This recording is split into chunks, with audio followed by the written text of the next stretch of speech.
नमस्कार दोस्तों, मेरे चैनल में आप सभी का हार्दिक स्वागत है। आशा है आप सब लोग स्वस्थ होंगे।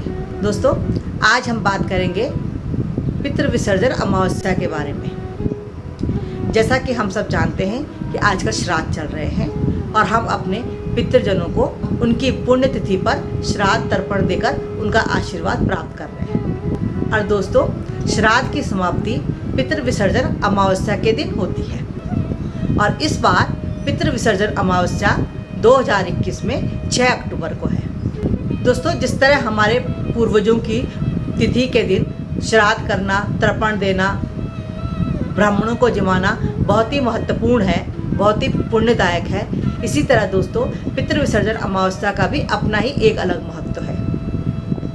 पहला महत्व तो ये है, इस दिन हमारे पितरों की विदाई होती है और दूसरा इसका खास महत्व ये है कि जिन लोगों को इन 15 दिनों में अपने पूर्वजों की तिथि ज्ञात ना हो, तिथि याद ना हो या तिथि का पता ना हो या किसी कारणवश इन 15 दिनों में उस तिथि पर श्राद्ध तर्पण ना कर पाए हों या तिथि को भूल गए हों, किसी भी कारण से इन 15 दिनों में अपने पूर्वजों को याद ना कर पाए हों, तो पितृ विसर्जन अमावस्या का दिन उनके लिए बहुत ही महत्वपूर्ण है। इस दिन हम अपने पितरों को श्राद्ध तर्पण दे सकते हैं। और दोस्तों, चूंकि यह विदाई का दिन है हमारे पूर्वजों का, इसलिए जिन लोगों ने इस 15 दिनों में अपने पूर्वजों को श्राद्ध तर्पण दिया है, उन्हें भी इस दिन श्राद्ध तर्पण जरूर करने चाहिए। हमने अपने पूर्वजों को तर्पण दे दिए, श्राद्ध कर दिया, ठीक है, लेकिन अमावस्या के दिन भी हमें पहले तो हम और व्यंजन बनाए, ब्राह्मणों को भोजन कराएं, लेकिन अगर हम इतना ना कर सके तो हमें खीर तो ज़रूर बनानी है और उस खीर को ऊपर छत पर खुले स्थान पर थोड़ा सा रखकर जरूर आना है, जिससे कि कौवा उसे खा ले। जैसा कि मैंने आपको पिछले वीडियो में बताया कि कौवा वायु तत्व का स्वामी है और काग द्वारा ही हमारे पूर्वजों तक हमारा भोजन पहुंचता है। तो उस दिन खीर बनाकर अपनी छत पर रखिए और शाम को सूर्यास्त के बाद एक दीपदान जरूर कीजिए, यानी कि अपने मेन गेट पर बड़ा सा दिया जरूर जलाइए तिल के तेल का, और अपने पूर्वजों को प्रार्थना कीजिए कि वो हमें आशीर्वाद देकर विदा हों, प्रसन्न होकर पृथ्वी लोक से जाएं और हमें आशीर्वाद दें। और इस तरह उस दीपदान को करने का अर्थ ये होता है कि हम सायंकाल अपने पितरों को रास्ता दिखा रहे हैं, उनको जाने के लिए रोशनी कर रहे हैं और इसी तरह हमारा जीवन भी रोशन रहे। तो दोस्तों, यह मैंने आपको पितृ अमावस्या का महत्व बताया।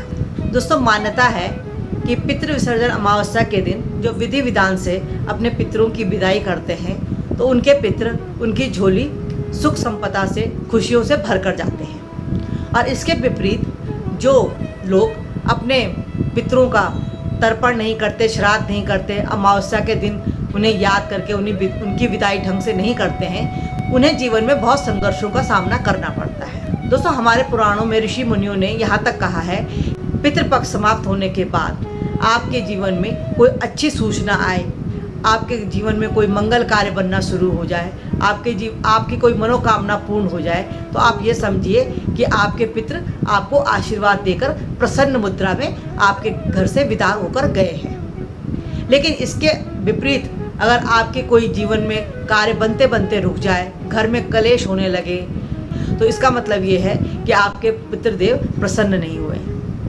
तो इसके लिए दोस्तों, आपको पूजा उपासना करते समय सर्व पितृ प्रसन्नो भव यह जरूर बोलना चाहिए और उनसे क्षमा प्रार्थना करनी चाहिए। इसके अलावा दोस्तों, पितृ विसर्जन अमावस्या के दिन आपको ब्राह्मण को भोजन कराना चाहिए और अगर ब्राह्मण किसी कारण भोजन ना कर पाएँ, उन्हें कहीं और भी तर्पण देने जाना हो, आपको ब्राह्मण को इन चीज़ों का दान करना चाहिए। और वो चीज़ें इस प्रकार से है: आटा, चावल, सब्जी, मसाले, चाय, चीनी, घी इत्यादि।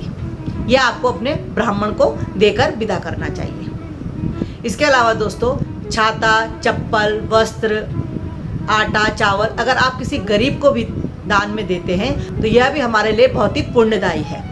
इससे भी हमारे पितृ बहुत प्रसन्न होते हैं और हमें आशीर्वाद देते हैं। तो पितृ विसर्जन अमावस्या के दिन आप यह कार्य जरूर कीजिए, अपने सामर्थ्य अनुसार कुछ न कुछ दान जरूर कीजिए।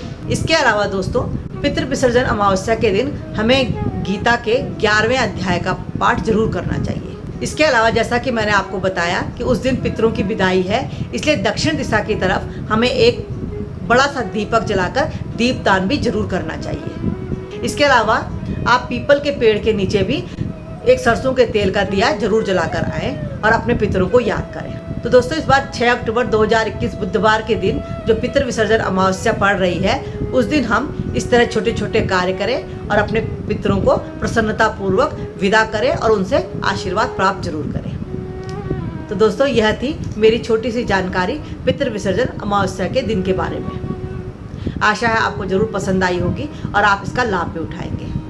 दोस्तों, अगर आप मुझसे नए जुड़े हैं तो मैं आपको बता दूं, मेरा नाम है श्यामा और मैं अपने श्यामा चैनल में ऐसे ही पूजा उपासना को या अन्य भी कोई छोटी छोटी जानकारियाँ आपके साथ शेयर करती हूँ। और आपके साथ छोटी छोटी जानकारियाँ शेयर करके मुझे बहुत ही अच्छा लगता है।